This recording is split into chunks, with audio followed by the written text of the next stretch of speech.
See, this is the thing, right? Because we're born in the West, in Britain. Yeah. Religion gets attacked all the time.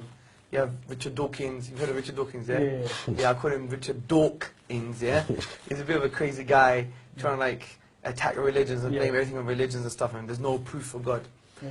Let me just two things here. First and foremost, we are brought up thinking that everything that we must verify has to be touch and feel. Yeah. But let me tell you something. If God could be touched and felt and seen, would that be God? No, you mean. Would that be It God? wouldn't really be a test of belief, would it? Because you would know. It's not even just a belief, because God actually says there's good reasons to believe in Him. For example, look, do you believe you had a great grandma? No. Do you believe I you mean, had a... yeah, but I mean, there's obviously, I know that because obviously I'm here now. Exactly. Yeah, but that's the point. Have you ever seen your great grandma? You don't have access to her DNA? I know scientifically I would have to have one to be here. Well, no. See, that's the point. Using the terminology here. Scientifically, you have no clue. You have no clue. Scientifically, you're just dumb on this position. Or we're dumb on this position, because what does science say? Science say we can only verify the physical world and things that we can touch and feel. This is a non-verifiable thing. Yeah. The only way you know you got a great grandma is because you're here. You've made a logical, rational decision. Not based on the physical world, based on necessity. If it's necessary your great-grandmother existed in order for you to be here. You can't see her, but if someone said she never existed, you say, get lost, man, you're crazy. Do you see my point? Yeah. So the point is, we don't need physical evidence all the time to come to conclusions. Exactly the same thing with God. As you said, cause and effect, creator and created. Let's put it this way. Everything in the universe, dude, that begins to exist, okay, if I just popped like this, here I am, I just popped into existence, has a cause. You know it must have came from somewhere. Everything that begins, that starts to exist, always has a cause. Number two, the universe, without a shadow of a doubt now, began to exist. Based on philosophy, mathematics, Big Bang. You know about the Big Bang, yeah? Yeah, well, yeah. It's not that thing after too many curries.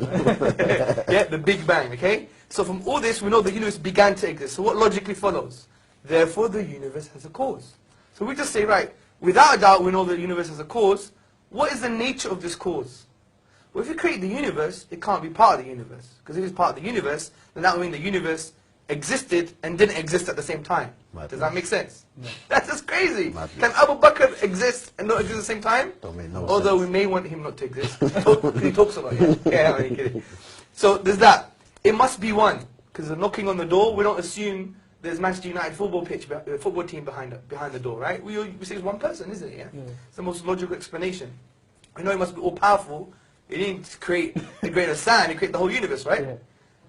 And we know it must be uncreated. Because some people say, well, who created God? It must be uncreated. Why? Don't know why. But let me give you an example. Say I want to shoot you, yeah? Yeah. Good style like this, yeah? Yeah? Hackney style. But before I could shoot, I have to ask Abu Bakr for permission. Abu Bakr, can I shoot the geezer? He says, wait, I need to ask someone behind me to shoot. And that guy has to ask permission too. If that goes on forever, could I shoot you? No. Impossible. Exactly the same thing with the universe. The question of saying who created God is equivalent of saying there is no creation. Because you need a final point. Because if it went on forever, we would never have creation in the first place. So look what we've just done, just very simply. We've said there's a cause for the universe. It must be one, powerful, and uncreated.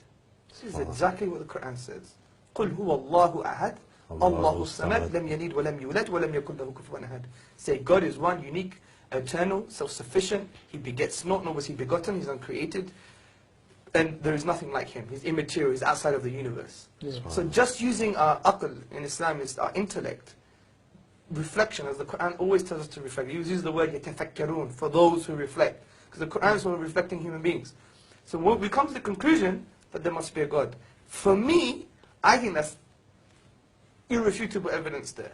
Yeah. We could even go slowly through it again, because they were very basic concepts, weren't they? Yeah. So there's evidence for it. Yeah, there's evidence for it. And then what I would say now is God an absentee landlord? He just give you the keys and will go away? No. How could we apply something to God that we'll never apply to ourselves? I got a BlackBerry, right? What came with my BlackBerry? A manual came with my BlackBerry. Human beings made this, and they made the manual. So we make manual for things. We're saying God wouldn't give us guidance. We're actually being saying lesser for the being that created the whole universe. We must be chiefs if we think that, man. We must be crazy. So the point is, it only makes sense that he gave us revelation. Now the question is, what is the revelation? That's a profound point we need to be talking about. Sorry to cut you there, because we've got a few callers, inshallah ta'ala. Assalamu alaikum wa rahmatullah. Wa alaikum salam. My name is Ikra and I'm calling from London. MashaAllah. MashaAllah, Hamza, you are an inspiration for us all, and I have a question for Brother Gregory. Your general views on the way things are very Islamic, which is really impressive, as you believe in one God and your views on the hijab, etc. And I'm just intrigued to ask you, what is holding you back from being a Muslim? And do you see yourself as being one? I'm not ignorant to the idea. I mean, I'm slowly learning. I'm not gonna lie, I don't know a lot about the religion.